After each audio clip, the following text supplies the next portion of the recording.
First pitch, no red card today. Two of my favorite guys. My regular co-host now, Monday to Friday on First Pitch, Dave Cokin and Ralph Michaels with us today, our guest handicapper. A quick hello to both of you. Dave, I'm loving the all black, dude. So much better than that really old teal that you seem to show up in a lot.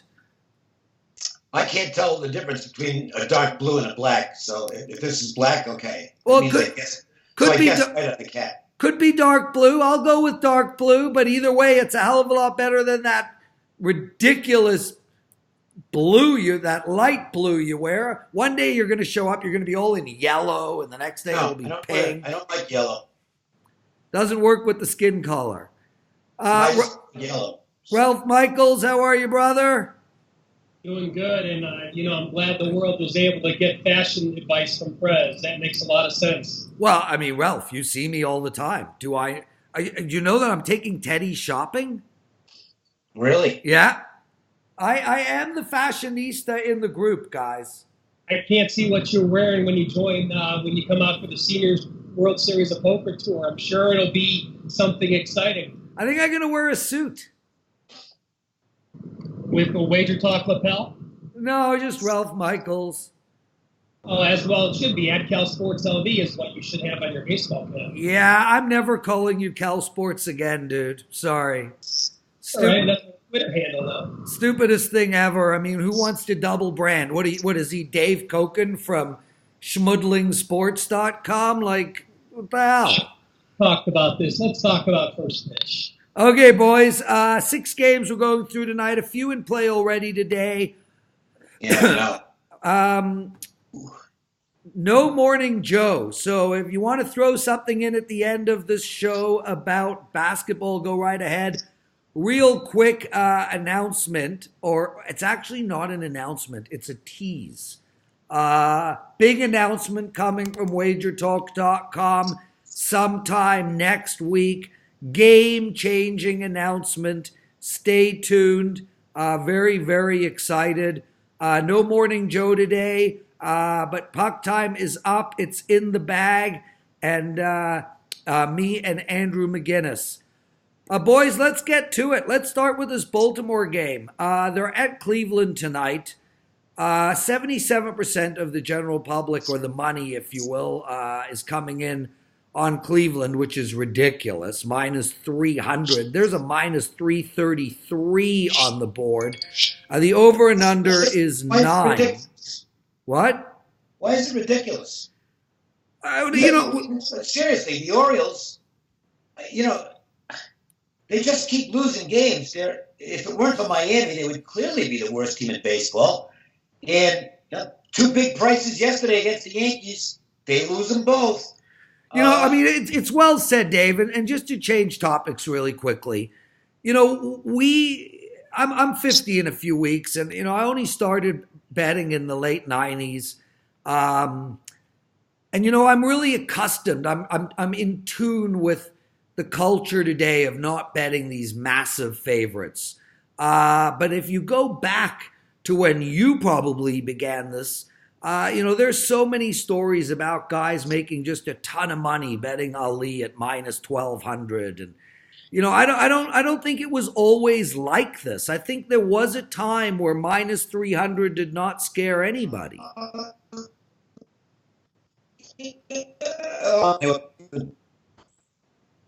They just kept winning. It didn't matter what the price was. You just, okay, here's the bet. I'll go pick up my money after the game. It's just, I know it looks, and I didn't play the game. I'm not making a case to bet the Yankees here, the Indians, especially the Indians because they can't hit. But it's not just one of those things where, oh, look at that price. Nobody's worth that price. Let's take the dog. Yeah, but no, and I agree. But, the bottom line is if you look at these teams, right, you got Baltimore at 14 and 28. They're down 2 units on the season. Cleveland is 22 and 19, and they're down 4 units on the season. So, ultimately, when I say it's ridiculous, it's because if you're going to be betting minus 300s on a regular basis, you're going to lose money. I don't want any part of the Orioles. It's a complete stay away game for me. Maybe the under is in play. Dave, let's go to you first. No, I didn't do anything with the game. I don't want any part of Straley, who's just absolutely awful. And Bauer should be able to dominate this lineup. So it's a game the Indians should clearly win. Again, it's in the price, but this will be one where if you want to look for another team that you think has a good chance to win tonight, then a parlay might not be the worst idea of all time.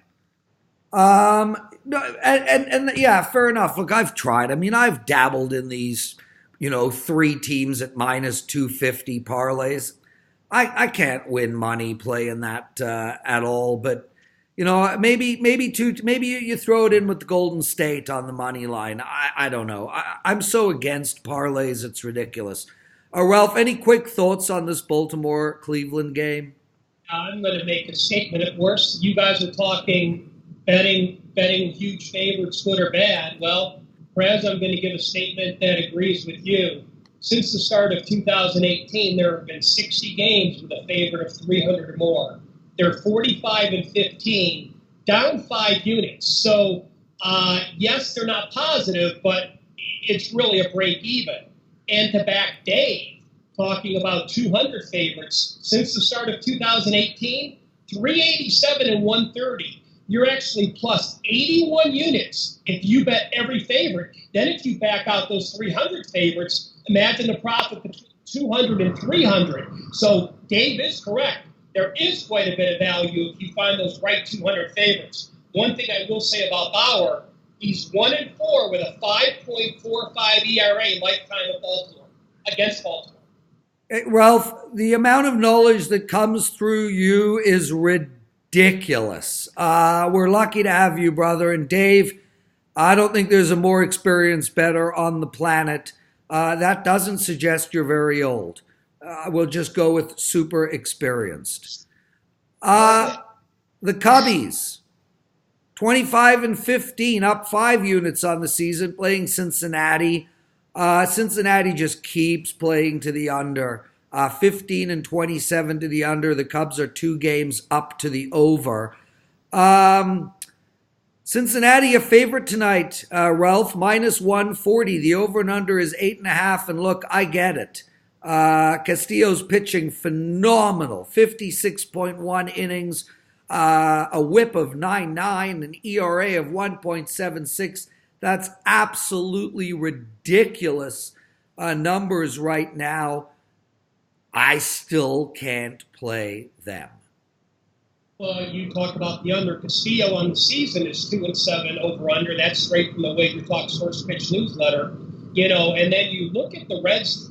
The improved Reds have been a very good home favorite, going 8-4. The Cubs 1-6 as an away dog this year. I do like the Reds. Dave? Castillo's he's become Mr. Automatic. He's got 12 straight above average starts going back to the end of last season. So not a guy I want to go against. The flip side of it is the Cubs are getting good work out of Quintana for the most part. He hasn't been at the level that Castillo has, but he's been pretty good. I think you can build a case for the under in this game. Yeah, I agree. I mean, you're getting an 8.5, which is a pretty large number. And the Cincy bats just can't get going. So if you think Cincy is playing under on a regular basis, which they are, I don't think the Cubs are going to put up 5 against Castillo. It's going to come down to the bullpen. And Castillo's going 7 innings every game. So, yeah, I like that call a lot, Dave. A quick comment on why the Reds, part of the reason the Reds are having such trouble. Look, I understand Joey Votto might be a borderline Hall of Famer. He's had a great career. Maybe he'll warm up in the summer, but he is a train wreck right now. He looks terrible at the plate. You cannot have a guy who's hitting 200 in the number 2 hole, which is the most important position in the batting order. Your best hitter is supposed to be in the 2 spot. Votto is arguably their worst hitter right now, and he looks really bad at the plate. Now, I'm not ruling out that he could warm up. He's been a great player, and he's been better as the season wears on. He usually gets better. But you got to have him out of that 2 spot right now. He's killing him, and he's costing them possible wins. He's Dave Cokin. I'm the Prez. Ralph Michaels with us. This is First Pitch. You can find us Monday to Friday at WagerTalk TV, our YouTube channel, the #1 YouTube channel in the sports handicapping space on the planet. All three of us, our home is WagerTalk.com. All three of us are up large amounts of units in baseball this season. So head over to the website and take a look at our records and how we're doing. Everything's up there. Everything's available to see. Dave, Atlanta hosting St. Louis. Atlanta with a 4-0 win last night. These teams are very, very close. They're close in record. They're close in under and overs. They're close in money lost on the season. The only difference really is St. Louis, although down half a unit on the money line, is up 9 units on the run line. We have the home team at -115. The over and under is 9.5, but there are 10s on the board.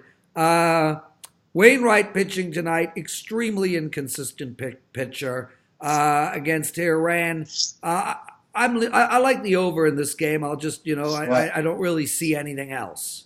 Yeah, I agree with that. I think the over, this could be a real high-scoring game. The Braves offense gets a boost. Austin Riley got called up. He was just absolutely insanely hot at AAA. Chipper Jones is going on record as saying this could be a 35 to 40 home run type of guy.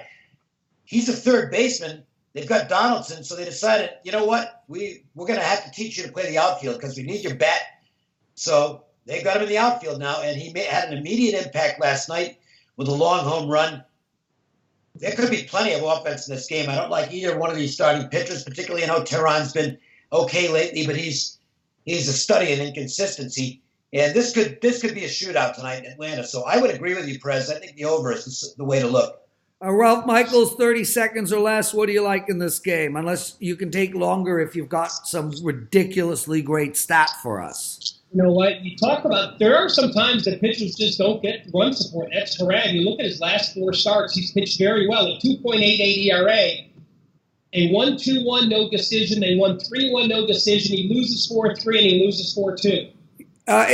Do you really feel like that is legit? I mean, we're going right into the Toronto Blue Jays Chicago White Sox game up next, and Tehran, he's getting a hell of a lot more run support than Marcus Stroman is. That just can't be real. Yeah, but Stroman's been horrible. No, we're not talking about that. We're talking about run support. It can't be legit. There can't be. The Blue Jays don't hit anybody. Yeah, I know, but is it possible, is it legitimately possible that there is a pitcher that over a 10-year period, 25, 30 outings a year, has terrible run support? Not that length of time. Right. But, I think there is something where a pitcher works quick, they get out, he hits a lot of ground balls, they get back to batting. I think if there's a better pace, I think that helps the team. If it's very lethargic and they're in the defense a long time, I think it can hurt their hitting. So I'm not sure it's a positive no, but I don't have the data to support a possible yes. Well, the slowest pitcher of all time had to have been Juan Guzman. I mean, there really could not have been a slower pitcher. So, Ralph. Yeah, you ever watch Josh Beckett pitch? Oh, my God. Okay, so what were their run supports like? I don't have that in front of me, sorry. Beckett won a lot of games. Yeah, so I don't know, dude. I mean, what you're saying, there's logic to, I get it, but I think the Jays put up a lot tonight. And speaking of the Jays, Marcus Stroman on the mound tonight, just horrific lately, but his numbers on the season are not bad. 3.12 ERA, but man, I mean, his team is 2-7 with him on the mound, and he's playing Kovoy tonight. Not much better. Let's just say it that way. Blue Jays are on the road. They're -130. The over and under is 9.5. I think we're going to see some runs. I think the Jays are going to explode. I like the over in this game. Ralph, you first. Well, yeah, I agree. I mean, these pitchers are facing these teams for the last time. Stroman faced him last Saturday and Kobe last Friday, so both got hit hard last week. I don't see that changing tonight. Dave Cokin. Cubby, the White Sox are 9-26 in his starts for his career. 0-2 already this year. He has not shown that he can get big league hitters out. It's as simple as that. Stroman is not pitching well right now. This looks like a high-scoring game. Yeah, we're all on the same page on that one.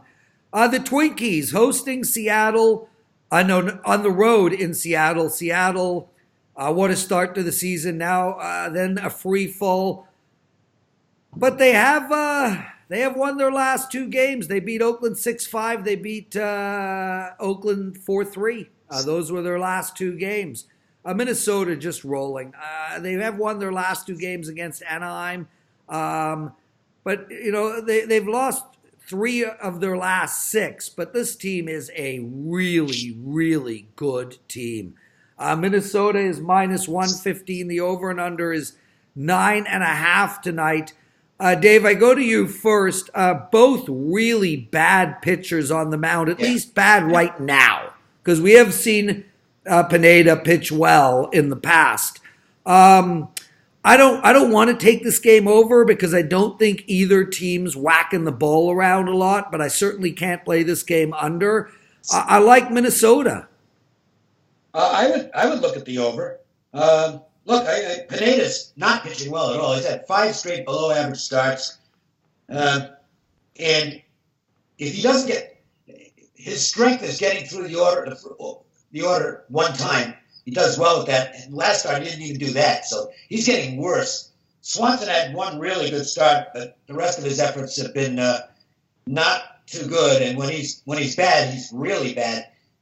Both these teams can launch the ball. So there's going to be home runs in this game, and if there's men on base, the game will end up flying over the total. That's the way I'd look. Ralph Michaels? Mr. Cokin and I will be on the Las Vegas Sports Line later today, and this is actually the Joe's Angle of the Day. I'll give it to you now, and there's a Joe's Angle of the Day available every day, and it's archived, LasVegasSportsNetwork.com. They can listen to it. The Twins, 10 straight wins as an away favorite. The Seattle Mariners 1-8 as a home dog their last 9. Pretty good. So I would assume you like the Twinkies.